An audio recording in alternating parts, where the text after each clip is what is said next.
Welcome back to the videos of time traveller. 23ನೇ ಒಂದು hairpin bend, ಅದೇ ನೋಡಿ ದಿಂಬಮ್ ಘಾಟ್. ನಮ್ಮ ಡೆಸ್ಟಿನೇಷನ್ ಇನ್ನು 71 kilometre, Coimbatore Isha statue. Guys, ಇಲ್ಲಿನ ಮೇನ್ ಆಕ್ಟಿವಿಟೀಸ್ ಆದಿಯೋಗಿ ಪ್ರದಕ್ಷಿಣ. ಭಾಳ ನಮಗೆ ಏನು ಸಿಗಬೇಕು ಆ ಮೆಡಿಟೇಷನಲ್ಲಿ, ಅದು ಟೆಂಪಲ್ಗೆ ಹೋಗ್ಬೇಕಾದ್ರೆ ವೈಬ್ ಅಂತ ಹೇಳ್ತೀವಲ್ಲ, ಆ ವೈಬ್ ನಮಗೆ ಕಂಪ್ಲೀಟಾಗಿ ಇಲ್ಲಿ ಸಿಗ್ತದೆ. ಈ ಒಂದು ಪೂಜೆ ನಡೀತಾ ಇದೆ, ಕೂದಲೇನಿದೆ ಅದರ ಒಂದು ದೃಶ್ಯ. ಆಕ್ಚುಯಲ್ ಪ್ಲೇಸ್ಗೆ ಹೋಗ್ಬೇಕಾದ್ರೆ ಅಥವಾ ಯಾವುದೇ ಒಂದು ಸ್ಥಳಕ್ಕೆ ನಾವು ಭೇಟಿಯನ್ನು ನೀಡುವಾಗ ಅದರ ಈವ್ನಿಂಗ್ ವೈಬು ಮತ್ತು ಅದರ ಮಾರ್ನಿಂಗ್ ವೈಬನ್ನು ನೀವು ಅನುಭವಿಸಿದ್ರೆ ನಿಮಗೆ ಅದರ ಫುಲ್ ಎಸೆನ್ಸ್ ಸಿಗುತ್ತೆ.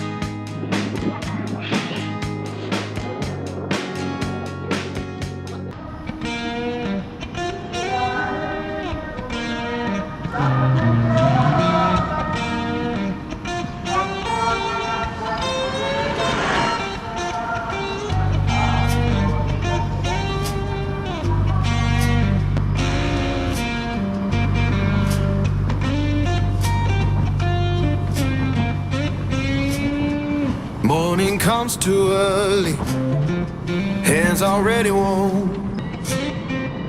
working for a better day, trying to keep me warm.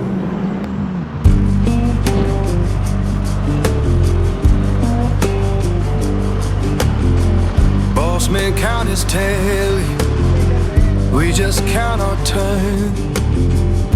Fair don't come easy, I had to stand and fight for mine.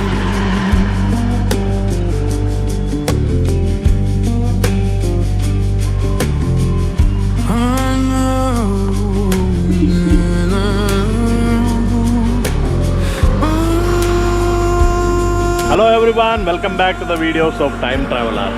ನಮ್ಮ ಈ ಒಂದು ವಿಡಿಯೋ 1 ವರ್ಷದ ನಂತರ ಮಾಡ್ತಾ ಇರುವಂತಹ ವಿಡಿಯೋ. ಲಾಸ್ಟ್ ವಿಡಿಯೋ ನಾವು ನಮ್ಮ ಬುಲೆಟ್ ತಗೊಂಡು ಶೃಂಗೇರಿ, ಹೊರನಾಡು ಈ ಭಾಗಕ್ಕೆ ಹೋಗಿದ್ವಿ. ನಾವು ಕೊಡಜಾದ್ರಿ ಬೆಟ್ಟದ ಒಂದು ಟ್ರೆಕ್ಕಿಂಗ್ ವಿಡಿಯೋವನ್ನು ಹಾಕಿದೆ. ಅದಾದ ನಂತರ ಸಿಕ್ಕಾಬಟ್ಟೆ ಬ್ಯುಸಿ ವರ್ಕು, ಈ ಒಂದು ಬ್ಯುಸಿ ಶೆಡ್ಯೂಲ್ನೆಲ್ಲ ಮುಗಿಸ್ಕೊಂಡು ಈ ಬಾರಿ ನಮ್ಮ ಒಂದು ಬೀಸ್ಟನ್ನು ತಗೊಂಡು 3 ಸ್ಟೇಟ್ಗೆ ಹೋಗ್ತಾ ಇದ್ದೀನಿ. ಒಂದು ಕರ್ನಾಟಕ ಸ್ಟೇಟು, ಇನ್ನೊಂದು ತಮಿಳ್ನಾಡು, ನೆಕ್ಸ್ಟ್ ಕೇರಳ.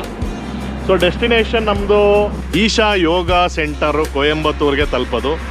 ಈ ಮೇಯ್ನ್ ಚಾಲೆಂಜ್ ಏನಪ್ಪ ಅಂತಂದರೆ ಇದೆ, ನಾನೀಗ ನಿಂತಿರುವಂತಹ ಸ್ಪಾಟು ದಿಂಬಮ್ ಘಾಟ್. ಇದು one of the most dangerous Ghats in India. ಇಲ್ಲಿ 27 ಹೇರ್ ಪಿನ್ ಬೆಂಡ್ಸ್ ಇದೆ. ಟ್ರಾಫಿಕ್ ಜಾಮ್ ಆಗುವಂತಹ ಒಂದು ಘಾಟ್ ಇದು. ಟ್ರಕ್ಸು ಆ ಕಡೆ ಈ ಕಡೆ ಹೋಗ್ತಾ ಇರ್ತದೆ, ಕರ್ನಾಟಕದಿಂದ ತಮಿಳ್ನಾಡಿಗೆ, ತಮಿಳ್ನಾಡಿಂದ ಕರ್ನಾಟಕಕ್ಕೆ. ದಿಂಬಮ್ ಘಾಟ್ ಕೇಳಿರ್ಬೋದು, ಮೋಸ್ಟ್ ಫೇಮಸ್ ಘಾಟ್ ಇದು. ಕಾಡುಗಳ ವೀರಪ್ಪನ್ನು ಅವರೆಲ್ಲ ಓಡಾಡ್ತಾ ಇದ್ದಂತಹ ಒಂದು ಘಾಟ್ ಸೆಕ್ಷನ್ ಇದು. ಬ್ಯೂಟಿಫುಲ್ ಆದಂತಹ ಒಂದು ಘಾಟ್ ಸೆಕ್ಷನ್ನು. ಬೆಳಿಗ್ಗೆ 5:15 ಮನೆ ಬಿಟ್ಟೆ. 5:15 ಮನೆ ಬಿಟ್ಟು ಟ್ರಾಫಿಕ್ ಏನು ಇರಲಿಲ್ಲ. ಸೊ ಇಲ್ಲಿ ಕೆಳಗಡೆ ಹಸುನೂರ್ ಅನ್ನುವಂತಹ ಒಂದು ಸ್ಪಾಟ್ ಸಿಗ್ತದೆ. ಟ್ರಕ್ ಹೋಗಿ ನೋಡಿ, ಟ್ರಕ್ ಎಲ್ಲ ಹೋಗ್ತಾ ಇದೆ ಬ್ಯಾಕಲ್ಲಿ. ಇದೆ ಈ ಒಂದು ಸ್ಪೆಷಾಲಿಟಿ ಏನಪ್ಪ ಅಂದರೆ, ಮೇಲಿಂದ ಹತ್ತು ಬರುವಂಥ ಟ್ರಕ್ಕಿಗೆ ಭಾಳ ಕಷ್ಟ. ನೋಡ್ಬೋದಲ್ಲಿ ಬ್ಯಾಕ್ ಸೈಡಲ್ಲಿ ಒಂದು ಟ್ರಕ್ ಬರ್ತಾ ಇದೆ, ಭಾಳ ಕಷ್ಟಪಟ್ಟು ಬರ್ತಾ ಇದೆ ಟ್ರಕ್. ಸೊ ಘಾಟನ್ನು ಇಳಿಯೋಣ. ಇದೊಂದು ಆ್ಯಕ್ಚುಲಿ ಇದು ಡಿಸೆಂಟ್ ಇದು. ಸೊ ಇಲ್ಲಿಂದ ನಾವು ಮೈಸೂರು ಕಡೆಯಿಂದ ಹೋಗ್ಬೇಕಾದ್ರೆ it is a decent one. ನಾವು ಒಂದು ಸ್ವಲ್ಪ ಬೆಟ್ಟವನ್ನು ಹತ್ತಿ ಅದಾದ ನಂತರ ದಿಂಬಮ್ ಘಾಟನ್ನು ಇಳಿದು ಫೂಟ್ ಹಿಲ್ಸಲ್ಲಿ ಬನ್ನಾರಿ ಟೆಂಪಲ್ ಇದೆ, ಅಲ್ಲಿಗೆ ಪ್ಲೈನ್ ಸ್ಟಾರ್ಟ್ ಆಗ್ತದೆ. ಬ್ಯೂಟಿಫುಲ್ ಆದಂತಹ ಒಂದು ಘಾಟ್ ಸೆಕ್ಷನು. ನೋಡೋಣ ಹೇಗಿದೆ ಘಾಟು, ಟ್ರಾಫಿಕ್ ಹೇಗಿದೆ ಅನ್ನೋದನ್ನು ನೋಡೋಣ. ಅಲ್ಲಿ ಬನ್ನಾರಿಗೆ ಹೋಗಿ ಮುಂದುವರ್ಸ. ಸತ್ಯಮಂಗಲ ರೇಂಜ್ ಇದು, ದಿಂಬಮ್ ಘಾಟ್ ಸ್ಟಾರ್ಟ್ ಆಗ್ತದೆ. ನೋಡೋಣ ಹೇಗಿದೆ ಹೇರ್ ಪಿನ್ ಕರ್ವ್ಸ್ ಅಂತ ಹೇಳಿ. 27 ಹೇರ್ ಪಿನ್ ಕರ್ವ್ಸು ಸಿಗ್ತದೆ ನಮಗೆ. Come on, let's see that.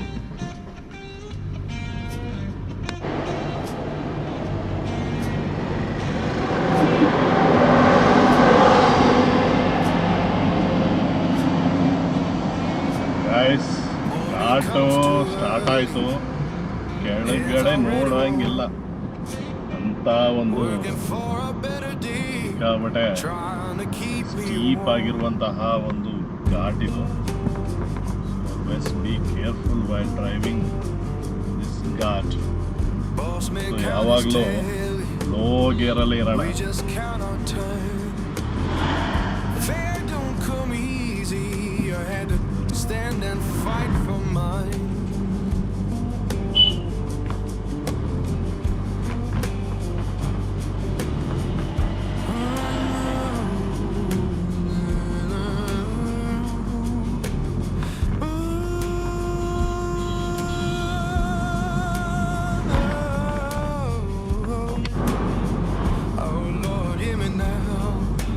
Guys ಅಲ್ಲಿ ಹಾಕಿದ್ದಾರೆ ನೋಡಿ ಬೋರ್ಡು. 27 ಏರ್ ಪಿನ್ ಬೆಂಡ್ಸ್ ಅಲ್ಲಿ ಇದು 26 ಒಂದನ್ನು ಕ್ರಾಸ್ ಮಾಡಿದೆ ಆಗಲೇ. You must be very careful while driving in the ghats guys. Last time Bisle ಘಾಟನ್ನು ಹತ್ತಿದ್ವಿ ನಾವು. ಧರ್ಮಸ್ಥಳಕ್ಕೆ ಹೋಗ್ಬೇಕಾದ್ರೆ ಬೈಕಲ್ಲಿ ಬಿಸ್ಲೆ ಘಾಟ್ ತೋರಿಸಿದೆ. ಸೊ ಇದು 3ನೇ ಘಾಟ್.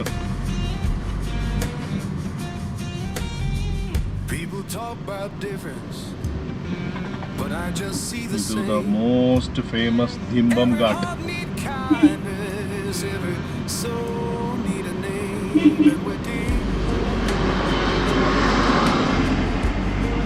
ಓವರ್ಟೇಕ್ ಅನ್ನ ಮಾಡಲಿಕ್ಕೆ ಹೋಗಬೇಡಿ. ಮುಂದೆ ಗಾಡಿಗಳೇನು ಇಲ್ಲ, ಫ್ರೀ ರೋಡ್ ಇದ್ರೆ ಮಾತ್ರ you can take overtake, otherwise leave it. ಆ ಲಾರಿ ಏನಿದೆ ಅದರ ಹಿಂದೆನೆ ಬರೋದು ಉತ್ತಮ. ಕೆಳಗಡೆ ಫುಟ್ ಹಿಲ್ಸ್ ಅಲ್ಲಿ ನಮಗೆ ಬನ್ನಾರಿ ಅನ್ನುವಂತಹ ವಿಲೇಜ್ ಸಿಗ್ತದೆ. ಇದೆಲ್ಲ ಫೇಮಸ್ ಗೈಸ್. ಇದು ವೀರಪ್ಪಂದು ಸ್ಟೋರಿ ತೆಗೆದು ನೋಡಿದ್ರೆ ನಿಮಗೆ ಇದೇ ಕಾಣೋದು. ಬನ್ನಾರಿ, ಸತ್ಯಮಂಗಲ ಫಾರೆಸ್ಟು, ದಿಂಬಮ್ ಘಾಟು, ಇಲ್ಲೆಲ್ಲ ಓಡಾಡಿರ್ತಾನೆ ವೀರಪ್ಪನು. ಗಂಧ ಎಲ್ಲ ಸಾಕ್ಸಿರ್ತಾನೆ. ಸೂಪರ್ ಆಗಿದೆ ಮಾತ್ರ. ಕೆಳಗಡೆ ಅಂತೂ ನೋಡಕ್ ಆಗಲ್ಲ, ನೋಡಕ್ ಹೋಗ್ಬೇಡಿ ಡ್ರೈವ್ ಮಾಡೋಂಥ ಸಂದರ್ಭದಲ್ಲಿ.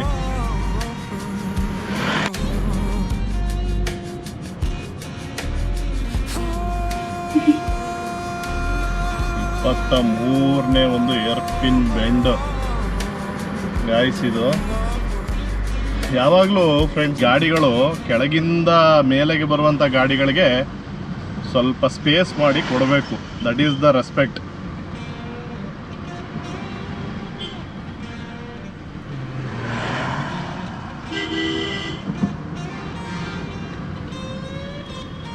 ದಿಂಬಮ್ ಘಾಟ್ ಇಳ್ದಾಯ್ತು.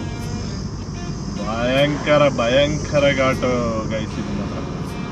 ದಿಂಬಮ್ ಘಾಟು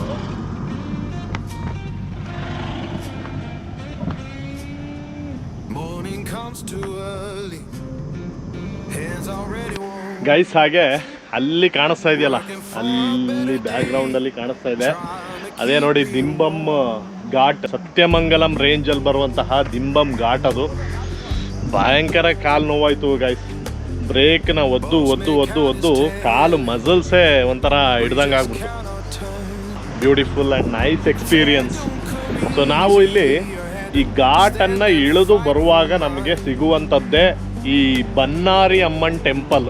ನಾನೀಗ 14th ಗೇಟಲ್ಲಿದ್ದೀನಿ. ಇದು 14th ಗೇಟಲ್ಲಿದ್ದೀನಿ. ಸಿಕ್ಕಾಬಟ್ಟೆ ಬಿಸಿಲು ಇಲ್ಲಿ. ಇದು ಬನ್ನಾರಿ ಅಮ್ಮನ್ ಟೆಂಪಲ್, ಫೇಮಸ್ ಟೆಂಪಲ್ ಇನ್ ತಮಿಳ್ನಾಡು ಇದು. ಇದು ಸ್ಟ್ರೈಟ್ ಅವೇ ನಾವು ಆ ಘಾಟ್ ಇಳಿದು ಬಂದ ನಂತರ ನಮಗೆ ಸಿಗುವಂತಹ ಒಂದು temple. You can C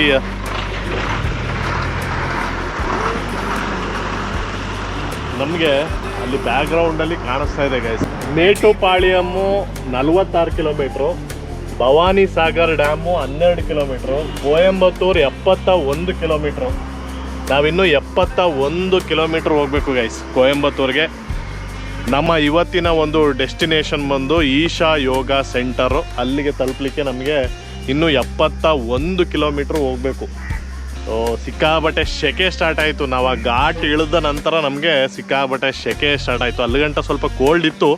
so ಈಗ ಸೆಕೆ ಸ್ಟಾರ್ಟ್ ಆಗಿದೆ. ನಿಜವಾಗ್ಲೂ ಕಾರ್ಗೆ ಸ್ವಲ್ಪ ರೆಸ್ಟ್ ಕೊಡೋಣ, ಕಾಲಿಗೆ ಸ್ವಲ್ಪ ರೆಸ್ಟ್ ಕೊಡೋಣ ಅಂತ ಹೇಳಿ ಈ ಬನ್ನಾರಿ ಅಮ್ಮನ್ ಟೆಂಪಲ್ ಹತ್ರ ನಿಲ್ಲಿಸ್ದೆ. ಬೇರೆ ಎಲ್ಲೂ ನಿಲ್ಲಿಸ್ಲಿಕ್ಕೆ ಆಗೋದಿಲ್ಲ. ರಿಸರ್ವ್ ಫಾರೆಸ್ಟು ನಾವು ಅಲ್ಲಿ ಗಾಡಿಗಳನ್ನು ನಿಲ್ಲಿಸಲೇಬಾರ್ದು ಗಾಡಿಗಳನ್ನು. ಸೈಡು ಆನೆಗಳು ಬರ್ತವೆ, ವೈಲ್ಡ್ ಅನಿಮಲ್ಸ್ ಬರ್ತವೆ. ಕೆಳಗಡೆಯಿಂದ ಮೇಲೆಗೆ ಬರುವಂತಹ ಗಾಡಿಗಳಿಗೆ ತುಂಬ ತೊಂದರೆ ಆಗ್ತದೆ. ನೀವೇನಾದ್ರು ನಿಲ್ಲಿಸ್ಲಿಕ್ಕೆ ಹೋಗಬೇಡಿ. ಬನ್ನಾರಿ ಅಮ್ಮನ್ ಟೆಂಪಲ್ ಏನಿದೆ, ಈ ಟೆಂಪಲ್ ಹತ್ರ ಬಂದ್ಬಿಟ್ಟು ಒಂದು ಸ್ವಲ್ಪ ಹೊತ್ತು ನೀವು ಗಾಡಿಯನ್ನು ನಿಲ್ಲಿಸ್ಬೋದು. ಸೊ ಇಲ್ಲಿ ಬಿಸಿಲಿದೆ, ನೆರಳು ಕಾಣಿಸ್ತಾ ಇಲ್ಲ. ನೆರಳಲ್ಲಿ ನಿಲ್ಸೋಣ ಅಂತಂದರೆ ಸಿಕ್ಕಾಬಟ್ಟೆ ಬಿಸಿಲು. Let's go. 71 ಕಿಲೋಮೀಟ್ರ್ ಹೋಗ್ಬೇಕು ಇಲ್ಲಿಂದ ಕೊಯಂಬತ್ತೂರಿಗೆ. 71 ಕಿಲೋಮೀಟ್ರ್ ಹೋಗೋಣ. ನಮ್ಮ ಕೊಡಗಿನಿಂದ ಕರ್ನಾಟಕ ದಾಟಿ ನಾವೇನು ಇಲ್ಲಿಗೆ ಬಂದ್ವಿ, ಕೊಯಂಬತ್ತೂರಿಗೆ ಬಂದ್ವಿ, ಆ ಕಂಪ್ಲೀಟ್ ಟೆರೇನೇ ಡಿಫ್ರೆಂಟ್ ಆಗಿದೆ. ನಾನೊಂದು ಹೋಟೆಲಲ್ಲಿ ನಾಷ್ಟ ಮಾಡಿದೆ. ಹೋಟೆಲ್ ಬಾಮ ಅಂತ ಹೇಳುವಂತಹ ಹೋಟೆಲ್ನಲ್ಲಿ ನಾನು ನಾಷ್ಟ ಮಾಡಿದೆ. ಒಂದು ದೋಸೆ ಕೊಟ್ಟ, ಸೋ ಡೆಲಿಷಿಯಸ್, ಸಖತ್ತಾಗಿತ್ತು. ಅದು ನೋಡಲಿಕ್ಕೆ ಇಷ್ಟುದ್ದ ಟೀ ರೋಸ್ಟ್ ಅಂತ ಹೇಳಿ ಸೂಪರ್ ಆಗಿತ್ತು. ನೋಡೋಣ, ಫುಡ್ಡನ್ನು ಎಕ್ಸ್ಪ್ಲೋರ್ ಮಾಡೋಣ. ಕೊಯಂಬತ್ತೂರಿಗೆ ಹೋಗೋಣ. Come let's go. 1 ಕಿಲೋಮೀಟ್ರ್ ಕೊಯಂಬತ್ತೂರಿಗೆ, ಬನ್ನಿ ಹೋಗೋಣ.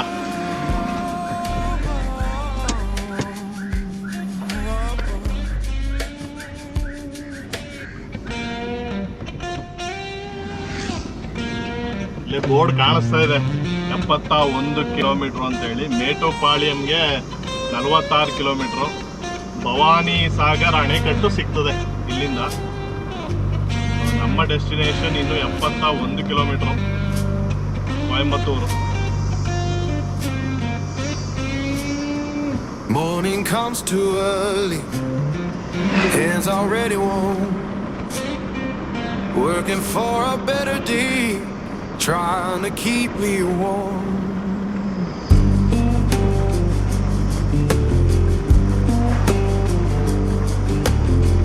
Boss man count his tally, we just count our turn. Fair don't come easy, stand and fight for mine. Famous Isha statue. ಬೆಳಿಗ್ಗೆ ಕುಶಾಲನಗರದಿಂದ ನಮ್ಮ ಯಾತ್ರೆ ಶುರು ಮಾಡಿ ನಮ್ಮ ಡೆಸ್ಟಿನೇಷನ್ ಅನ್ನು ತಲುಪ್ತಾ ಇದ್ವಿ. ನೋಡೋಣ ಇನ್ನು ಅದರ ಹತ್ರ ಹೋಗಿ ಹೇಗಿದೆ ಏನಿದೆ ಅನ್ನೋದನ್ನ ನೋಡೋಣ. So beautiful. Oh Lord, hear me now. Working better day, keep me warm.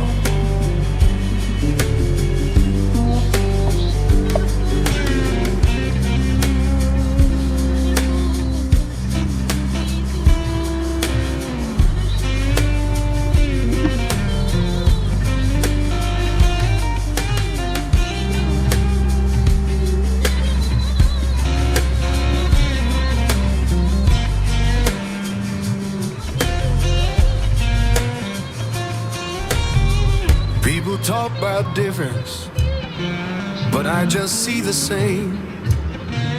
Every heart need kindness. Guys, finally we have reached Adiyogi. ಇಲ್ಲಿ ನಾನು ನಡ್ಕೊಂಡು ಹೋಗ್ತಾ ಇರುವಂತಹ ಈ ಒಂದು ಗ್ರೌಂಡ್ನಲ್ಲಿ ಅಷ್ಟೇನು ರಶ್ ಇಲ್ಲ. ಫುಟ್ಪಾತ್ ಏನಿದೆ ಅಲ್ಲಿ ಜನರು ಹೋಗ್ತಾ ಇರೋದು ಕಾಣಿಸ್ತದೆ. ಮೋಸ್ಟ್ಲಿ 7 ಗಂಟೆಗಿರುವಂತಹ ಲೈಟಿಂಗ್ ಏನಿದೆ, ಆದಿಯೋಗಿ ಸ್ಟ್ಯಾಚ್ಯೂ ಮೇಲೆ ಬಿಡುವಂಥ ಆ ಲೈಟ್ ಶೋ ನೋಡಲಿಕ್ಕೋಸ್ಕರ ಜನ ಇಷ್ಟರ ಮಟ್ಟಿಗೆ ಬರ್ತಾ ಇದ್ದಾರೆ ಇಲ್ಲಿಗೆ ಅಂತ ಅನ್ನಿಸ್ತದೆ. ಅದ್ಭುತ.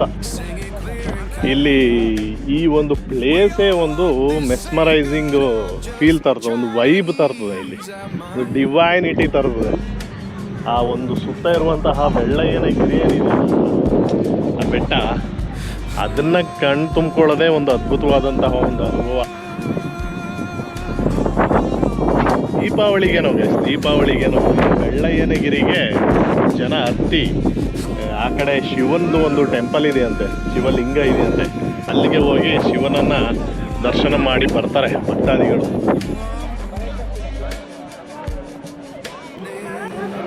ಇಲ್ಲಿ ಒಂದು ಕಡೆ ಆದಿಯೋಗಿದು ಸ್ಟ್ಯಾಚ್ಯೂ ನೋಡ್ಕೊಂಡು ಇಲ್ಲೇ ನೆರಳಲ್ಲಿ ಕೂತ್ಬಿಟ್ಟೆ. ತುಂಬ ಒಳ್ಳೆ ಇನ್ಫಾರ್ಮೇಷನ್ಸನ್ನು ಕೊಡ್ತಾ ಇದ್ದಾರೆ volunteers. Really happy with that. ಇದು ಸಿಕ್ತು. ನಾನು ಇವತ್ತು ಈ ಲೈಟ್ ಶೋ ಅನ್ನು ನೋಡಿ ನಾಳೆಗೆ ಬೇರೆ ಪ್ಲೇಸಸ್ಗಳನ್ನು ನೋಡೋಣ ಅಂತ ಇದ್ದೀನಿ ಈಶಾ ಟೆಂಪಲಲ್ಲಿ. So you can see that gigantic bust of Adiyogi. ಇದನ್ನು ಈ ರೀತಿ ಹತ್ರದಿಂದ ನೋಡುವಂತಹ ಒಂದು ಅನುಭವನೇ ಬೇರೆ.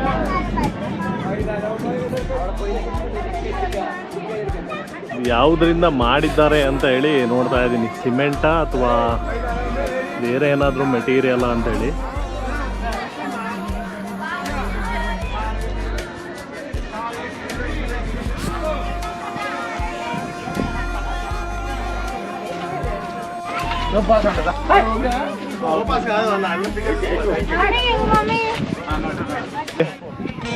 ಜ್ಞಾನಲಿಂಗ ಅನ್ನುವಂತಹ ಪ್ಲೇಸ್ ಇದೆ. ಇಲ್ಲಿಂದ 1.5 ಕಿಲೋಮೀಟರ್ ಹೋಗ್ಬೇಕು ಆ ಕಡೆಗೆ.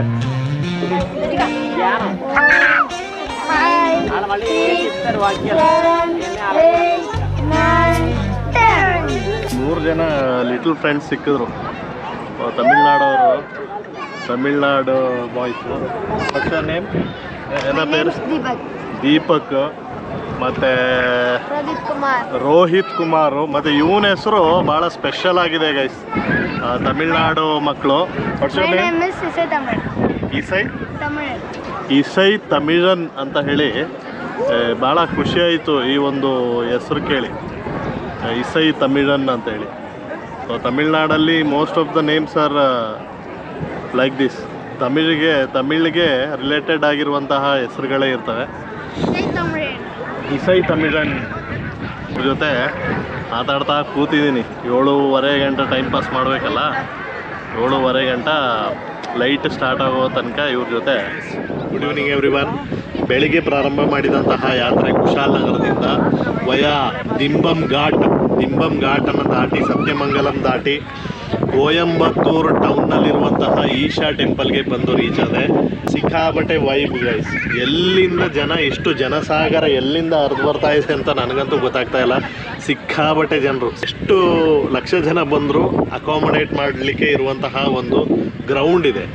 ಈಶಾ ಸ್ಟ್ಯಾಚ್ಯೂನ ಮುಂದೆ ಅಷ್ಟೇ ನೀಟ್ ಆ್ಯಂಡ್ ಕ್ಲೀನ್ ಆಗಿರುವಂತಹ ಒಂದು ಗ್ರೌಂಡ್ ಇದೆ. ಸೊ ನಾವು ಈಶಾ ಟೆಂಪಲ್ಗೆ ಬರಬೇಕಾದ್ರೆ ಈ ಒಂದು ವೈಬ್ಗೋಸ್ಕರ ಸಂಜೆ 7 ಗಂಟೆಗೆ ಪ್ರಾರಂಭವಾಗಲಿರುವಂತಹ ಆ ಲೈಟಿಂಗ್ ಪ್ರೋಗ್ರಾಮ್ ಏನಿದೆ, ಆ ಸ್ಟ್ಯಾಚ್ಯೂನ ಮೇಲೆ ಬೀಳುವಂತಹ light, what kind of light ಅಂತ ಗೊತ್ತಿಲ್ಲ ನನಗೆ. ಮೇ ಬಿ ಲೇಸರ್ ಲೈಟಾ ಅಥವಾ ಫೋಕಸ್ ಲೈಟಾ ಏನಂತ ಗೊತ್ತಿಲ್ಲ. ಬಟ್ ಆ ಪ್ರೋಗ್ರಾಮು ನಾನು ಯೂಟ್ಯೂಬ್ ಚಾನಲ್ನಲ್ಲೆಲ್ಲ ನೋಡಿದ್ದೀನಿ.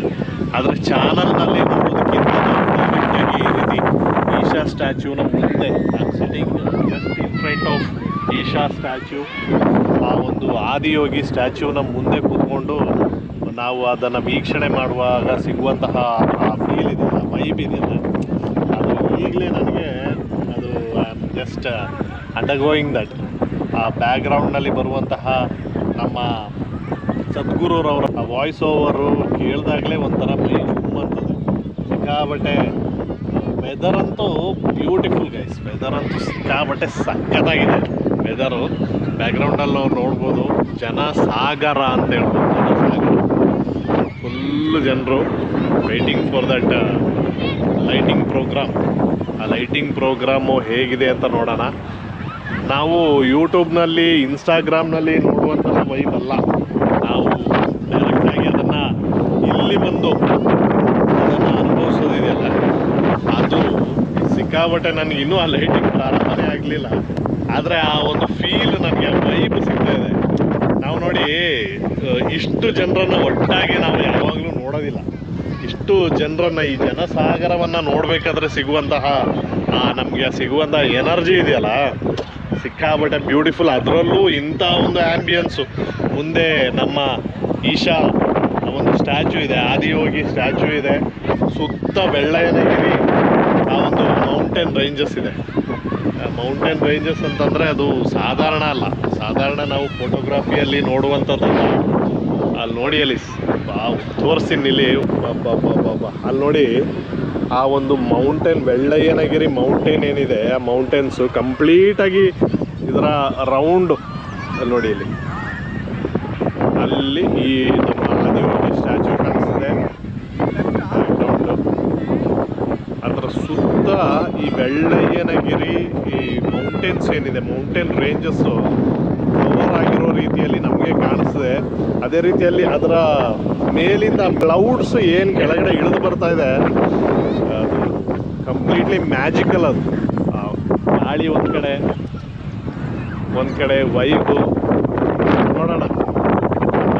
ಸ್ಟ್ಯಾಚ್ಯೂ ಮೇಲೆ ಬೀಳುವಂತಹ ಲೈಟು ನೋಡಿ, ಅದು ಆಲ್ರೆಡಿ ಒಂಥರ ಬ್ಲೂಯಿಶ್ ಲೈಟ್ ಬಂದಿದೆ, ಅದರ ಮೇಲೆ ಬ್ಲೂ ಕಲರ್ ಲೈಟ್ ಬಂದಿದೆ. ನೋಡೋಣ ಡಿಫ್ರೆಂಟ್ ಟೈಪ್ಸ್ ಆಫ್ ಲೈಟಿಂಗ್ಸ್ ಅದರ ಮೇಲೆ ಬೀಳುವಾಗ ನಮಗೆ ಸಿಗುವಂತಹ ಅನುಭವನ ನೋಡೋಣ. ಇದರಿಂದ ಸಿಕ್ಕಾಪಟ್ಟೆ ಎನರ್ಜಿ ಸಿಗ್ತಾಯಿದೆ. ನಿಮಗೆ ಹೇಗೆ ಅದನ್ನು ಈ ಒಂದು ವಿಡಿಯೋ ಮುಖಾಂತರ ನಿಮಗೆ ಅದು ಫೀಲ್ ಆಗುತ್ತೆ ಅಂತ ನನಗೆ ಗೊತ್ತಿಲ್ಲ. Absolutely beautiful.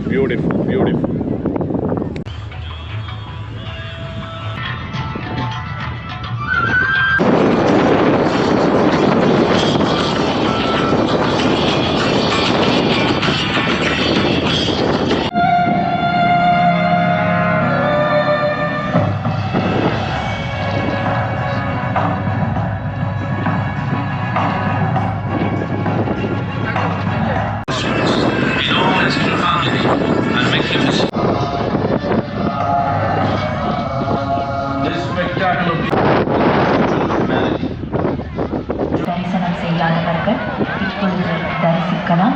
தியானலிங்கம் இரவு.